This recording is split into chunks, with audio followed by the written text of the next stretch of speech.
acompañan. Saludamos también a quienes se conectan a nuestra transmisión en vivo. Esta tarde nos reúne el último evento programado por el Instituto Caro y Cuervo para esta versión de la Feria del Libro de Bogotá. La presentación se titula Hacia una biblioteca de escrituras del exilio en Colombia. Tendremos una socialización de los avances de investigación sobre una posible y necesaria biblioteca del exilio de escritores y escritoras colombianos, como Fabio Rodríguez Amaya, Freddy Telles y Consuelo Triviño. Nos acompañan Alberto Bejarano, doctor en Filosofía y Estética de la Universidad París 8, docente investigador del Instituto Caro y Cuervo de la Maestría en Literatura y Cultura y director de la línea de investigación en Literatura Comparada del Instituto Caro y Cuervo. También está con Alberto Bejarano Tania Triana, literata de la Universidad Javeriana y egresada de la Maestría en Literatura y Cultura del Instituto Caro y Cuervo, co-investigadora de este proyecto. Y con ellos nos va a estar acompañando Juan Manuel Espinosa, doctor en Lenguas, Culturas y Literaturas Hispanoamericanas de Cornell University y subdirector académico del Instituto Caro y Cuervo. Bienvenidos y buenas tardes. Muy buenas y accidentadas tardes. Los que están aquí saben que nos tuvimos que pasar a otro espacio y es la razón por la que no estamos comenzando a tiempo. Lo lamento por las personas que están en línea. Les damos la bienvenida y es un placer y un honor para mí poder hablar con ustedes acerca de este proyecto o los avances del proyecto de investigación que desde el año pasado, desde 2023, Alberto Bejarano, profesor de la Maestría de Literatura y Cultura, y Tania Triana, asistente de investigación del proyecto, han llevado a cabo acerca de la literatura del exilio en lo que hoy llamamos Colombia. Quería comenzar, no sé quién quiera comenzar con responder con una pregunta muy sencilla pero no simple, y es: ¿cómo están entendiendo ustedes el concepto de exilio en esta investigación y por qué? Quiero que se conecte con un tema que ustedes van a traer más adelante, que será la Comisión de la Verdad.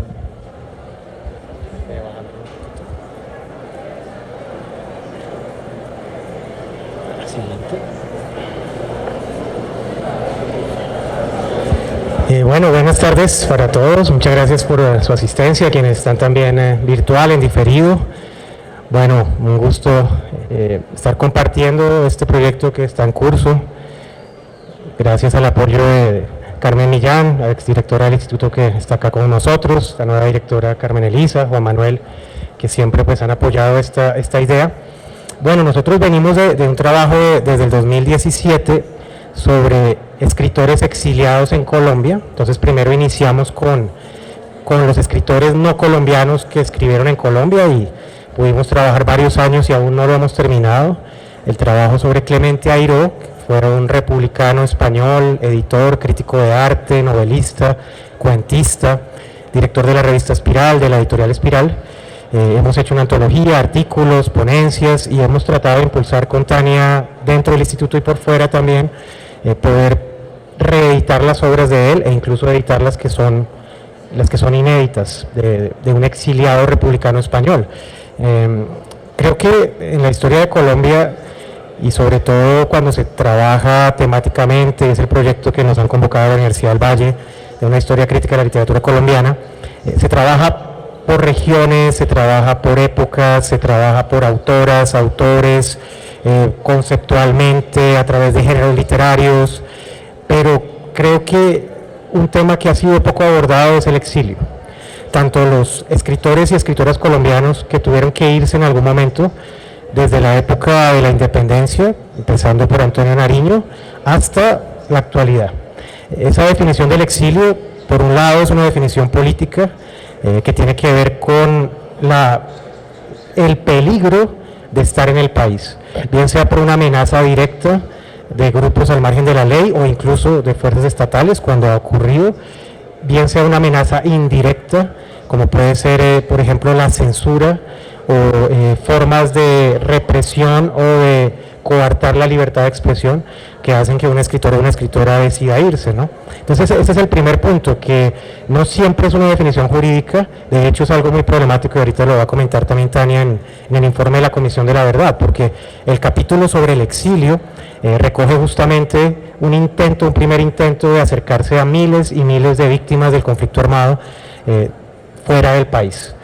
En ese estudio de la Comisión de la Verdad no hay un estudio sobre escritores ni escritoras, porque ese no es su objetivo, es más bien un acercamiento a los testimonios de esos colombianos y colombianas fuera del país. Lo que a nosotros nos interesa es hacer una selección de algunos y algunas escritoras y escritores que tuvieron que irse de Colombia por razones políticas, pero dentro de lo político no necesariamente jurídico, porque hay muchos o muchas que nunca pudieron o tuvieron la ocasión de pedir un asilo político o que no tuvieron la condición de refugiado ni de exiliado, ¿no? Entonces la selección que van a ver después ahí, se van a dar cuenta que esos escritores y escritoras tuvieron puntos de partida diferentes y destinos diferentes. De hecho, la selección era mucho más larga y la hemos venido acotando, tratando de ver bien sea la situación personal del escritor o los textos que trabaja, porque hay escritores que no necesariamente vivieron el exilio, pero sí vivieron fuera de Colombia y fueron cercanos o fueron testigos de exiliados o han escrito sobre el exilio, no necesariamente desde la condición del exiliado. Entonces es una pequeña distinción, ¿no? Tratamos de llamarlo escrituras del exilio, y también me hacía esa pregunta Carmen Elisa y con Fabio Rodríguez y otros compañeros y colegas en Cali el año pasado, quizá nos acercamos más a hablar de escrituras del exilio, que a escritores del exilio, a escritoras del exilio, porque creo que podría ser un poquito más como amplia la problemática. En los otros ejemplos que tenemos, y por eso el título de biblioteca, que es la Biblioteca Literatura Afrocolombiana del 2010 del Ministerio de Cultura, el criterio era étnico, pero dentro de esos autores hay autores que no se autoidentificaban como afro, como es el caso, por ejemplo, de Óscar Collazos. Óscar Collazos no se definía a sí mismo, así él trabaja mucho esas temáticas y tenga un origen del Pacífico. Entonces, ahí hay una ambigüedad. Y lo mismo en la Biblioteca de Escritoras Colombianas, uno podría decir que desde un punto de vista de género, pues habría que ir más allá de si es mujer o no. A personas de otra condición sexual también habría que ser una biblioteca, por ejemplo, LGBTI, es decir, que incluya más diversidad. Entonces, un poco eso, ¿no? Como tratar de dar cuenta de esa diversidad, siempre poniendo el énfasis en la situación de peligro, de por qué salieron de Colombia, por qué no pudieron volver, o en sus obras, cómo hablan directa o indirectamente de Colombia, porque algunos lo hacen de una manera muy enigmática, muy cifrada. Por ejemplo, el último libro de Freddy Telles, que es uno de los autores que estamos trabajando, que lo acaban de publicar ahorita en la Feria del Libro de Editorial Sílaba de Medellín, Pensar en voz baja, por ejemplo, son aforismos. Entonces en esos aforismos no se habla explícitamente del conflicto, ni se están mencionando actores del conflicto armado, pero es un efecto del conflicto, ¿no? Y le doy la palabra a Tania, no sin antes mencionar que ha habido dos trabajos pioneros, editorial Collage de Barranquilla, desafortunadamente ya la editorial desapareció, 25 narradores colombianos en Europa, literatura colombiana de la diáspora en Europa. Es un trabajo muy interesante, el 2018, y también hicieron un tomo sobre escritores colombianos en Estados Unidos.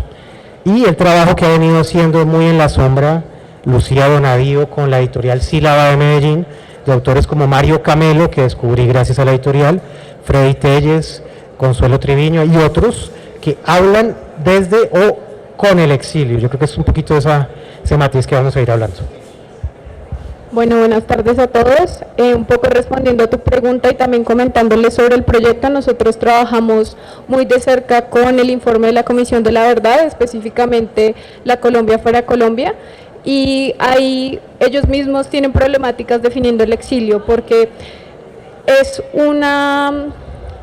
al exilio anteceden varios crímenes y varios delitos hacia la persona, por ejemplo, secuestro, tortura, amenazas, y no siempre quienes salen del país por estas razones se acogen a las normas del país que lo recibe. ¿Por qué? Porque se supone también otras violaciones a los derechos humanos. Y una de las problemáticas también que surge a partir de esto es que las personas que se acogen como exiliados no pueden volver a su país, y esto también de alguna manera, al tratar de resolver el problema, lo que hace es crear otras experiencias dolorosas como la separación y la fragmentación de las familias, ¿no? Por eso también dentro del informe de la comisión se habla sobre el incilio, y es un concepto difícil de manejar porque también empiezan a hacer diferenciaciones entre los diferentes lugares a los que van las personas. No es los mismos los exiliados que migran hacia España, por ejemplo,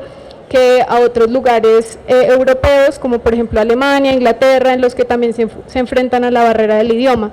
Y esta es otra de las cosas también que hemos entrado a revisar, porque no siempre los exiliados escriben en su lengua materna, lo que ya de por sí pues da cuenta de una división y una fragmentación entre lo que significa la identidad, ¿no? ¿Por qué deciden hablar sobre esta experiencia tan desgarradora en un lenguaje que no les pertenece?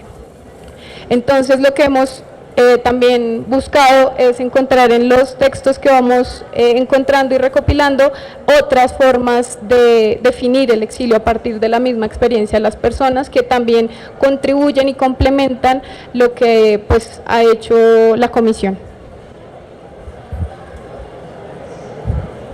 Tania, tú mencionabas una palabra que me parece que es la palabra clave para poder hablar acerca de este concepto, que es experiencia. Tradicionalmente las historias de la literatura han sido hechas a través de divisiones nacionales o divisiones regionales, divisiones temporales, históricas, o por identidades, como más recientemente ha venido ocurriendo. Ustedes, no me queda muy claro si lo que están trabajando es tratar de contar una historia del exilio, o de la literatura del exilio, de las escrituras del exilio. Esa sería mi primera pregunta, si hay un ejercicio historiográfico en lo que ustedes quieren llevar a cabo. Y segundo, quisiera preguntarles una pregunta que no quiero que suene capciosa, pero es: ¿cómo funciona para ustedes el concepto de escritura en esta categorización?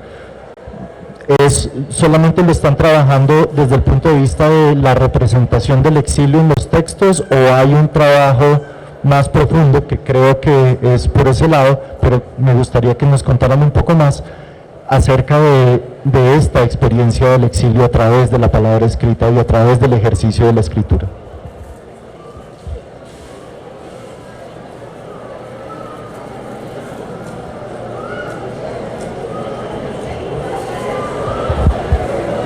Sí, bueno, son dos partes. Muy buena tu pregunta, Juan Manuel, porque a eso nos hemos enfrentado.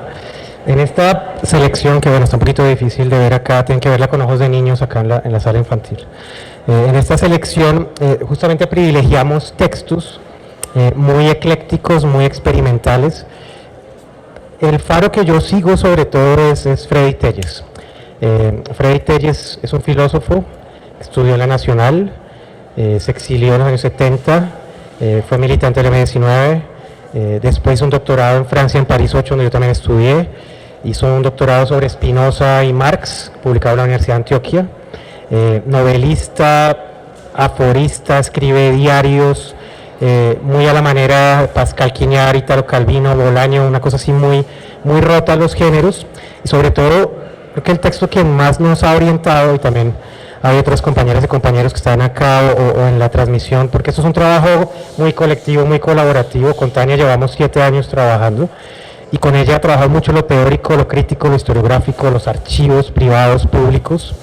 Hemos presentado hace poco una de las convocatorias de IDARTES, una parte del proyecto. Con Camila, que es una literata de la Javeriana, también trabajamos otra parte hacia arte, porque Fabio Rodríguez Amaya es un artista plástico y crítico de arte. Con ella estamos trabajando esa parte comparada, y con otra estudiante también, asistente de investigación, ella está trabajando mucho sobre Consuelo Triviño. Entonces también es una manera de unir fuerzas y también de fomentar tesis de maestría como la que hizo Tania, su futura tesis de doctorado, que va a hablar en parte de este tema, o futuras tesis de maestría. Entonces, la novela que a mí más me guía es La ciudad interior, de Freddy Telles, que es una novela palimpsesto, a propósito de pregunta por la escritura. Tiene diarios, tiene ensayo, tiene novela, incluso las páginas se rompen en columnas, tiene aforismos, tiene ensayo filosófico, tiene crítica literaria, tiene una especie de memorias personales. Entonces ese tipo de escritura es una grieta. Yo sigo mucho la pauta de Edward Said, que conocí mucho gracias a Carmen Millán hace muchos años, a Walter Benjamin, a Franco Rella, que es un filósofo italiano contemporáneo que tiene un libro que se llama Desnudez, escrituras desde el exilio, y ellos coinciden en hablar en la escritura del exilio con el exilio como una grieta. No hay un antes y un después, sino hay un umbral, hay algo que nunca cierra, incluso así el autor o la autora vuelva al país, así retorne al país, eso nunca va a cerrar. Entonces, interesan escrituras muy rotas, algunas más novela, pero hay varias de esas que son muy experimentales, sobre todo Freddy Telles y... esa cinta es una grieta dura, sobre todo Freddy Telles y Mario Camelo. Quiero compartirles un breve poema de Mario Camelo, que se llama Alguien llama a la puerta, alguien llama a la puerta.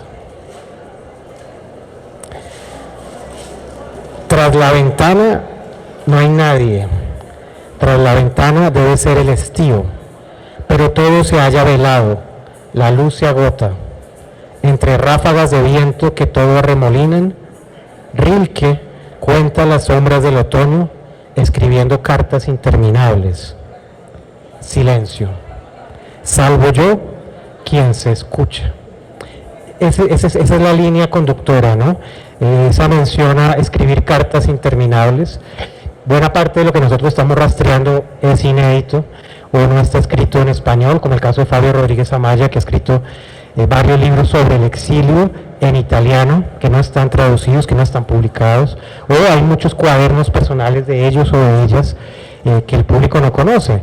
Entonces, la idea de una biblioteca del exilio a futuro sería poder reeditar obras que se publicaron pero no circulan mucho, o publicar obras inéditas, o publicar rescates también que pudieron haber sido publicados en revistas o cosas así, pero con esta pausa, ¿no? Con esta pauta, perdón, que es también la cuestión del silencio, y por eso también la poesía, como Rilke, solo yo quien se escucha, ¿no? Creo que la condición del exilio, de las escrituras del exilio, en buena medida tiene que ver con lo inconfesable, como diría Blanchot, con lo incomunicable, con el dolor, con el trauma, con el desarraigo, con la dificultad o imposibilidad para adaptarse a otra lengua, a otra cultura, a otra sociedad, a otra forma de vida. Yo recomiendo mucho La Ciudad Interior, ya está agotada su 4ª edición editorial Sílaba, pero bueno, la pueden conseguir en las bibliotecas y demás. La Ciudad Interior, creo que esa obra de 1990, publicada en España, tiene además toda esa huella de Derrida muy fuerte, entre otras cosas porque Freddy Telles fue cercano a Derrida, incluso hizo un libro con él que se llama La entrevista de bolsillo. Freddy Telles con Bruno Masoldi, que era un filósofo, antropólogo, esquizoantropólogo delirante, genial, performer. Era cuando yo lo conocí, no sé ahora. Hace mucho no lo veo, mucho tiempo en la Universidad del Cauca. Ese libro es genial, La entrevista de bolsillo de Derrida con Freddy Telles y Bruno Masoldi, y también una entrevista que le hizo a Milce Orán, a propósito de lo que tú preguntas, una entrevista de Freddy Telles a Milce Orán sobre la cuestión del aforismo, del no decir, de qué es lo que uno no puede decir, y por eso mismo trata de escribirlo, y creo que las escrituras del exilio apuntan mucho a eso, como a un callejón sin salida, a fragmentos que quedan por ahí disueltos, que no siempre se terminan en una obra, a veces terminan en un cuaderno, en un aforismo. Por eso los títulos de Freddy Telles también son muy significativos, ¿no? Del pensar en voz baja, todo apunta a eso, sobre todo en él, ¿no? Sí. Y un poco profundizando en términos metodológicos, sí hay una labor historiográfica, pero no se trata de que nos sentamos a revisar las publicaciones editoriales año tras año, sino con los textos que vamos encontrando, porque igual no es que haya mucha producción sobre el tema, es lo que pues también hemos encontrado, vamos revisando en esos periodos, tanto de publicación como de escritura, que se dio, ¿no? Porque pueden ser periodos diferentes, que el autor lo escribió recién salió del país, o se tomó muchos años en escribirlo y luego en publicarlo, entonces todo eso se va a tener en cuenta, y también también nuestro interés de hacer una biblioteca es contar con ediciones críticas que den cuenta de eso, ¿no? Porque pues el exilio se da en un marco específico, en un contexto, no siempre es político, no siempre es económico, y es también abarcar esa variedad y trabajarlo muy en línea con la construcción de memoria que se viene haciendo ahorita en el posconflicto, que es dar cuenta de esto, porque una de las críticas que se le hacía a los exiliados en su momento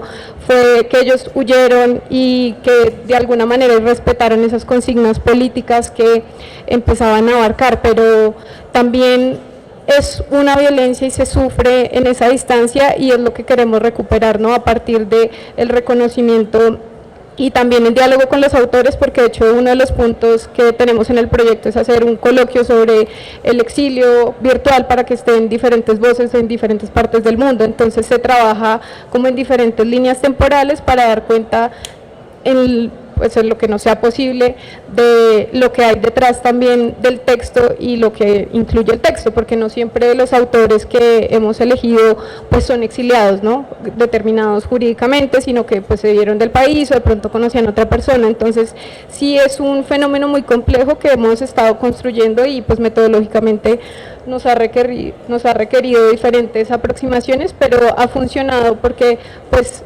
exige esa multiplicidad, y es lo que también pues esperamos dar cuenta en los futuros números de la biblioteca. Una cosita adicional, es que es difícil que lo alcancen a ver, pero al final lo pueden ver el cuadrito. Yo podría decir que en lo metodológico y lo historiográfico hay unos antecedentes que incluso vienen del siglo XIX. Uno podría ir más atrás. En el cuadro original iniciamos desde Antonio Nariño, pero ya a finales del siglo XIX, partiendo de ahí, por ejemplo, José María Vargas Vila podría ser uno de los primeros escritores modernos colombianos exiliados en la época de la Regeneración, que estuvo en España mucho tiempo. Y otra cosa interesante que hemos ido descubriendo con Tania es que varios de los escritores colombianos en el exilio actual se han interesado por sus pares, por decirlo así, anteriores. Entonces, por ejemplo, Consuelo Triviño hizo su tesis sobre José María Vargas Vila e hizo la biografía de Vargas Vila. Son conexiones entre ellos también. Vargas Vila, el diario secreto, Porfirio Barba Jacob, que tuvo diferentes formas de exilio al principio, se fue después de la Guerra de 1000 días, pero exilios interiores de todo tipo, y varios escritores colombianos que se fueron, como Fernando Vallejo o Eduardo García Aguilar, han trabajado mucho la obra de Barba Jacob. Luis Vidales, que es un personaje fundamental para nosotros, que nos acompañó ya en el estudio de la revista Espiral. Luis Vidales se tuvo que exiliar después del 9 de abril, como muchos otros intelectuales socialistas o liberales cercanos o que hacían parte del movimiento gaitanista. Osorio Lizarazo, por ejemplo, también tuvo que exiliarse en Argentina y allá publicó sus novelas. Luis Vidales fue un exiliado de la época después del Bogotazo y de la violencia en Colombia. Maruja Vieira, que murió hace poco. Arturo Alape, Alfredo Molano, por ejemplo, cronistas, novelistas que también vivieron temporadas en el exilio. Mario Camelo, que es este personaje colombiano muy interesante, poeta que vive en Suiza, que le recomiendo mucho, muy poco conocido, muy poco estudiado. Luis Fayad o Elena Araujo, ¿no? Podríamos decir que en este momento, en este año, estamos concentrando nuestros esfuerzos en 3 estudios de caso, que es Freddy Telles, Camelo y Consuelo Triviño, en literatura y también en literatura y arte, ¿no? Estamos tratando de concentrar ese núcleo para poder seguir nutriendo esta tentativa de un índice que ha ido cambiando. Cuando estuvimos en noviembre en Cali era más del doble, y bueno, también recogiendo la experiencia de las bibliotecas anteriores, hablando con quienes trabajaron en esa biblioteca afrocolombiana, biblioteca de mujeres, viendo también sus pautas, sabiendo que fue un trabajo mucho más grande, con mucho más investigadores, con mucho más presupuesto, pero bueno, la idea es como ir recopilando poco a poco. Bueno, en este momento me gustaría abrir el micrófono para las personas que quieran hacer preguntas, tanto a Alberto como a Tania.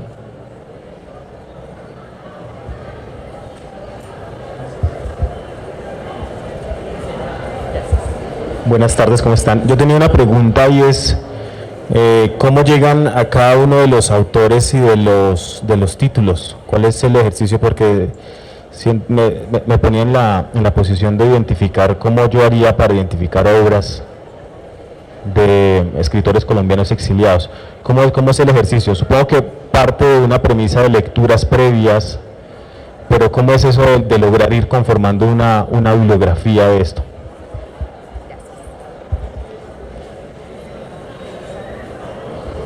Sí, bueno, es un acumulado de muchos años de participar en coloquios internacionales, nacionales, de investigar muchas publicaciones periódicas, que es lo que nos hemos especializado con Tania en estos años, en revistas colombianas o en el exterior, que desde esos años publicaban un cuento, un fragmento de una novela, un poema, una carta, por ejemplo el Magazine Dominical del Espectador, diferentes publicaciones que iban dando cuenta de esas experiencias del exilio, no necesariamente como libro, porque muchos de estos libros son publicaciones recientes, sobre todo el trabajo que vuelvo a exaltar de Lucía Donadío, la editorial Sílaba, muy en la sombra, muy silencioso, pero muy constante.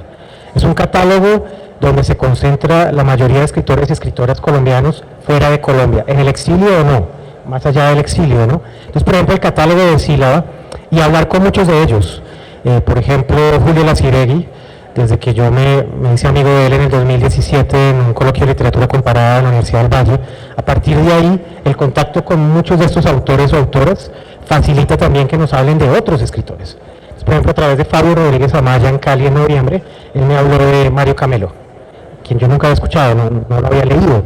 Entonces también muchos de ellos son de la misma generación, que es lo que llamaba generación del estado de sitio, generación del bloqueo, generación que sufrió esos años de terror tan fuertes de Turbay Ayala, sobre todo los años 70, pero particularmente el gobierno de Turbay Ayala.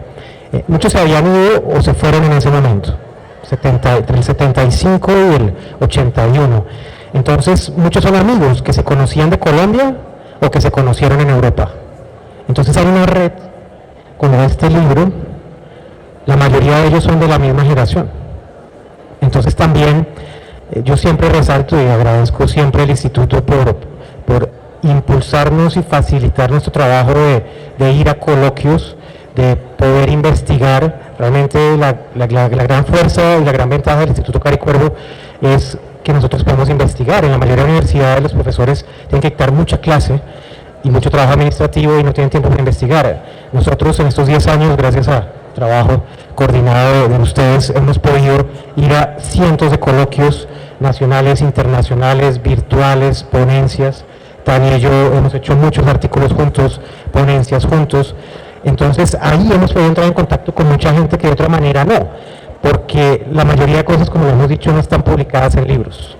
Los libros es algo muy reciente y son tirajes muy pequeños, la circulación es muy limitada, por más que sí la hace un gran trabajo, pero pues es una editorial pequeña que antes hace mucho con muy poco.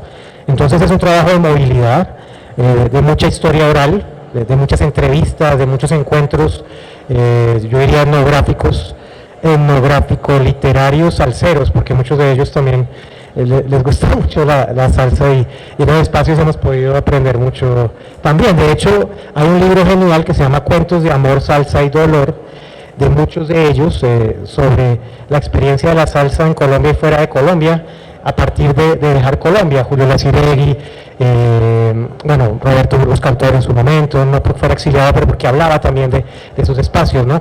Entonces es seguir una historia viva, ¿no? Y aprovechar también que muchos de ellos tienen la disponibilidad, tienen la generosidad de compartirnos, como Fabio Rodríguez, sus archivos, de darnos un montón de información, ¿no? Sí, y también brevemente, pues es el tema del exilio. Hemos recurrido a las personas que hicieron parte del informe de la comisión. En el mismo informe a veces hay breves menciones a muchos autores, pero generalmente también buscamos trabajar de la mano con estas personas que guardan la memoria viva. Y a veces incluso ellos no han publicado, pero nos suministran materiales que también hemos pensado en hacer un pequeño tomo de compilados de pronto a futuro, pues para reunir también esa memoria dispersa. ¿Alguna otra pregunta? ¿No? Bueno, para terminar, tengo una última pregunta y es, otras tradiciones, otros países y ustedes ya lo tocaron muy en el borde, han hablado acerca de exilios interiores, del exilio interior.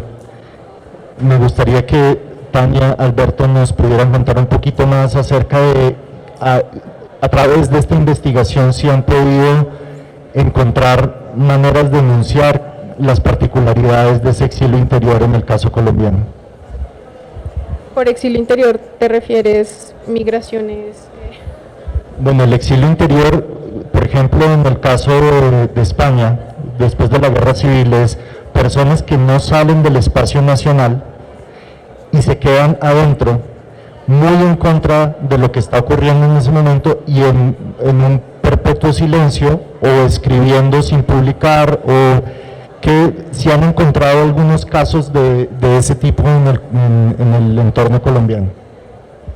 Bueno, pues casos de textos ya publicados en circulación, no.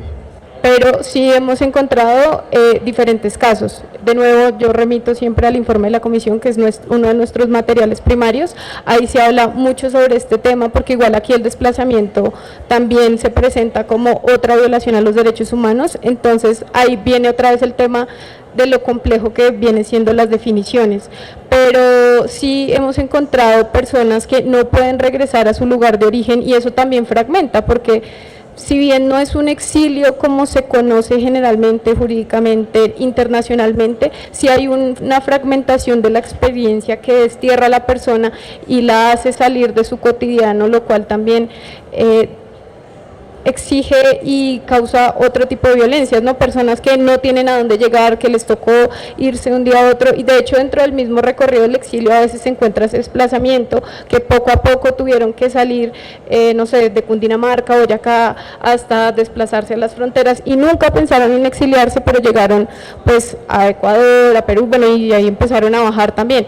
Entonces todo este fenómeno sí requiere que atendamos y reconozcamos también esas particularidades que de a pocos hemos ido trabajando, pero sí existen, y a futuro, contando con que la biblioteca se publique, también podremos dedicar algún tomo al respecto.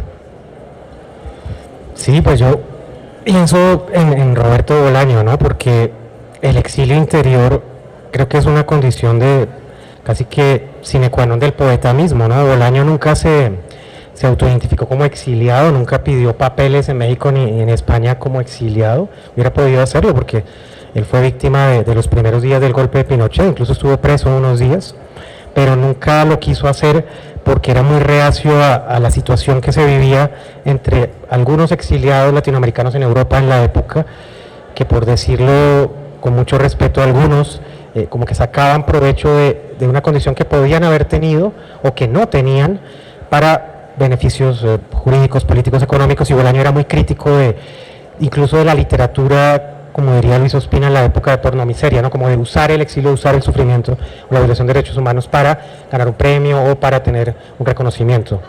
Pero Bolaño, por ejemplo, siempre se definía como un exiliado interior, ¿no? Él decía que el poeta moderno vivía con una especie de exilio todo el tiempo, ¿no? Y que para él no había retorno al país natal porque Chile ya había muerto. Decía, Chile es un país que ya no existe. E incluso cuando se acabe la dictadura, ese no será el Chile que yo conocí. Se restablecerá la democracia, pero no me interesa ya volver a un país que no existe para mí. Eso a veces lo escucha uno en algunos exiliados, ¿no? Que dicen, no, yo no, ese país que yo conocí en mi infancia, en mi juventud, ya no existe. Independientemente que pueda mejorar o no, es como un imaginario, ¿no?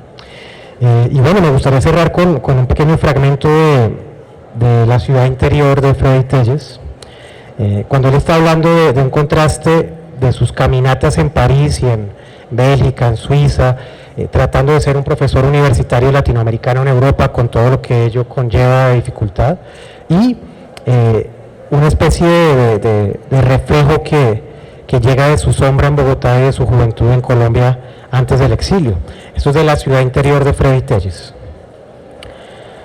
Cuando los fracasos se acumulan, la ingeniería de la vida aconseja cambiar de actividad, de aire, respirar a fondo y meterse en otro asunto. Fue lo que hice. De las escuelas de lenguas pasé a los restaurantes. Temprano, a las 8 o 9 de la mañana, desplegaba el mapa de París y al azar escogía un terreno de ejercicios, un sector lleno de restaurantes, snacks, autoservicios o cualquier otro local similar con una cocina y mesas alrededor. No tienes nada aquí, eso no es para filósofos. En París todo es más difícil, me decía, marchando como un desesperado de restaurante en restaurante, de sector en sector, la suerte no cambiaba, invariable como un destino judeocristiano. Decidí ponerme a escribir entonces. Los días, los fracasos y las negativas se seguían acumulándose. Ya sabes, me repetía para alarmarme, es lo único que te salva. Y ahí viene el cambio a su recuerdo de Bogotá. Se me vinieron a la mente los nombres de mis amigos de juventud que habían muerto por una causa política, fundadores de una guerrilla urbana, poseídos por sueños y utopías, sacrificando sus vidas por ellas y pensando instaurar un reino mejor en esta vida. Álvaro Fayat, Bateman, Luis Otero, repetí sus nombres ceremoniosamente a la par que ponía flores en una tumba. Yo también había estado dominado por esa fiebre política y ahora mismo no podía decir que no era un proceso, persiguiendo sin cesar una ciudad, una imagen que me restituyera, y escribiendo sin más.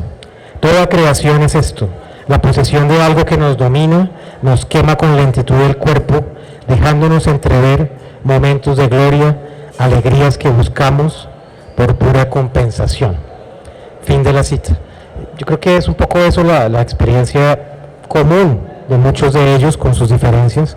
En el caso de Freddy Telles, como un entrever, un pasado que no termina del todo, porque esa herida está presente en las correspondencias, en las llamadas, en la esperanza de volver, en la esperanza de un cambio, por ejemplo, y también en un horizonte de entrever una compensación, como pasa con muchas víctimas. Muchas veces las víctimas incluso rechazan una compensación económica, por ejemplo, y lo que piden es una compensación más que simbólica, una compensación honesta. Hay momentos en que un Estado, a veces un funcionario, un militar o quien sea, reconoce en nombre del Estado una violación de los derechos humanos, pero muchas veces es un puro protocolo, muchas veces es un acto, una sentencia que cumplen y lo hacen por cumplir. Otras veces lo hacen con sinceridad, pero muchas veces lo que piden las víctimas es una compensación, y quizá una forma de compensación sea literaria, quizá una biblioteca del exilio pueda contribuir a eso. No vamos a decir que va a reparar las heridas del exilio, ni mucho menos, pero es el intento de una contribución a acompañarlos a ellos en el camino que han tenido. Bueno, entonces me gustaría darles las gracias a Alberto y a Tania, y decirles que esperen por favor la Biblioteca del Exilio para, no sabemos cuándo, ni a qué horas, ni en dónde, pero tarde o temprano podremos ver esta particular experiencia de alguna manera organizada para poderla entender más a cabalidad dentro del universo de la literatura colombiana. Muchas gracias. Muchas gracias, profesor Alberto, Tania y Juan Manuel, a todos ustedes por habernos acompañado. Como les mencioné al inicio, con este evento cerramos nuestras actividades en la Feria del Libro de Bogotá, una programación bastante larga e interesante que tuvimos durante estos días de feria. Les agradecemos por habernos acompañado y pues bueno, todavía hay tiempito para que vengan y nos visiten al stand y adquieran las novedades del sello editorial para este año. Entonces ya, sin más, muchísimas gracias y feliz resto de tarde para todos.